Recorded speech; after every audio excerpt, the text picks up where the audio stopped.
Reduction and fixation of forearm fractures.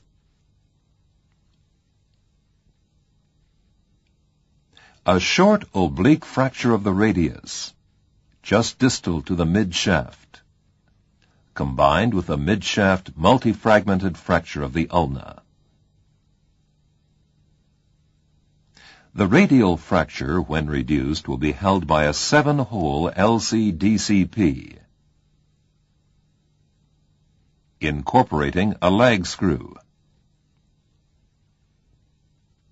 The obliquity of the radial fracture line will determine the sighting of the plate and the sequence of screw insertion.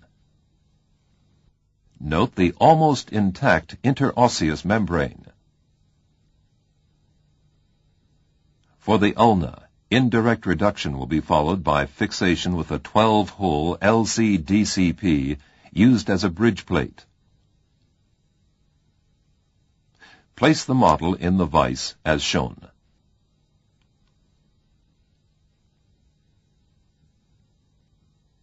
A pointed reduction forceps is used to hold provisional reduction of the radial fracture.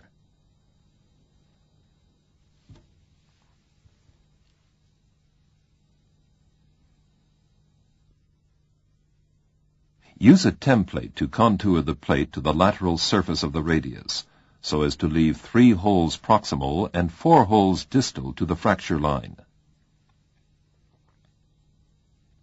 The need to place the lag screw at a right angle to the fracture line will determine the final position of the plate.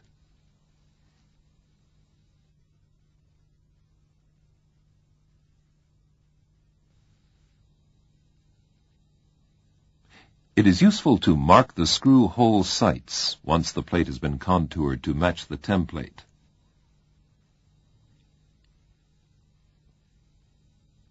The reduction forceps has been placed in the optimum line for the lag screw. The screw will be inserted through the plate once it's been sighted at its pre-planned position.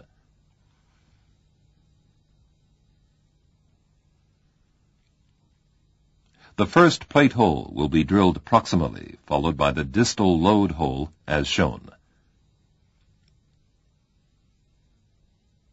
These screws will hold the fracture while the lag screw is inserted.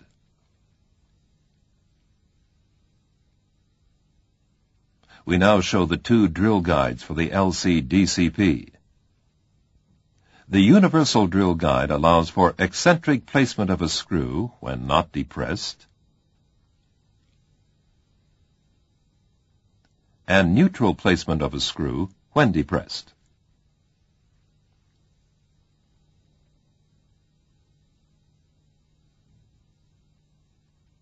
The yellow end of the LC-DCP drill guide, with the arrow pointing towards the fracture, will provide an eccentric screw hole.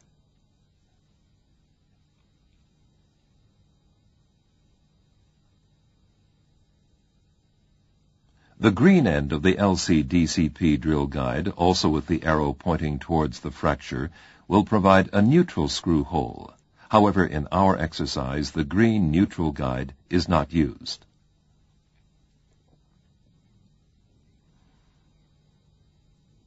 With the universal drill guide and a 2.5 millimeter drill bit, a proximal hole is made at the previously selected site. It is measured and tapped with a 3.5 millimeter tap.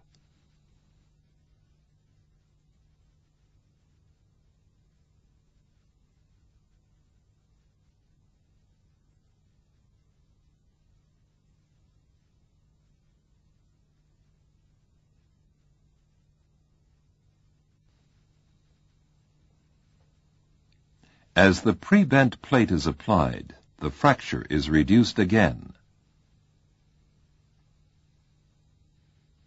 and once more held with the pointed reduction forceps.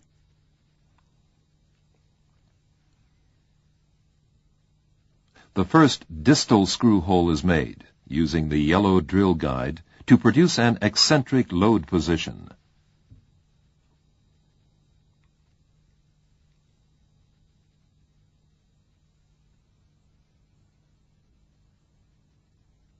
Measuring, tapping, and insertion follow in the usual manner.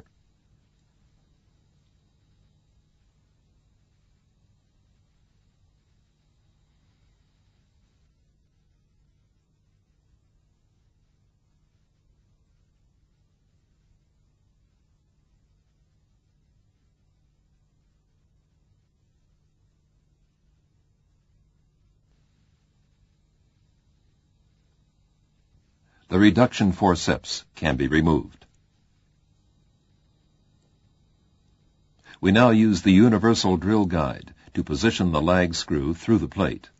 A central 2.5 mm drill hole through both cortices is made and tapped.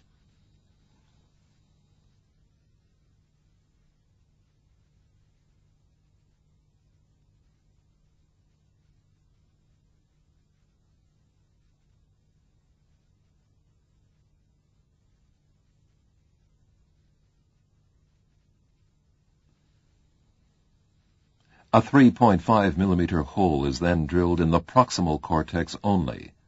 Note some residual movement at the fracture site. As the lag screw, in this case a shaft screw, is inserted, the fracture site closes up to display absolute stability.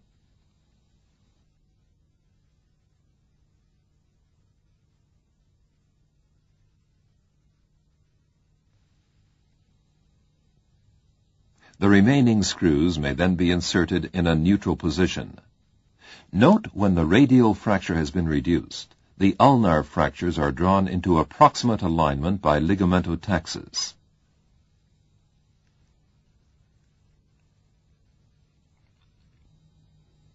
To reduce and fix the ulna, the fracture is first spanned by a 12-hole LC-DCP fixed by 2 screws inserted in the proximal main fragment, well clear of the fracture. The plate is loosely clamped to the bone and a further 3.5 mm screw is placed 1 cm distal to it, as shown. The bone spreader is used to exert traction on the distal main fragment.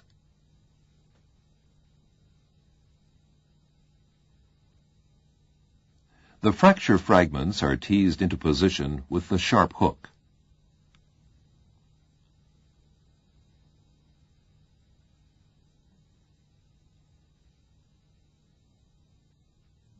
Attachment of the plate to the ulna is completed, usually with 3 screws in each main fragment. The traction screw can be removed.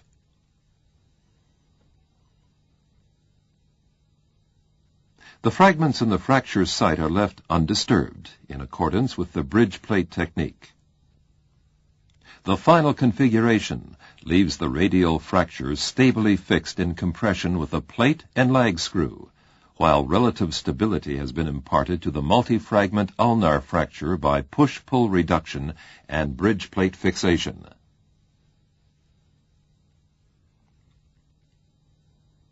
Using these combined techniques, early motion can be achieved in this unstable fracture configuration.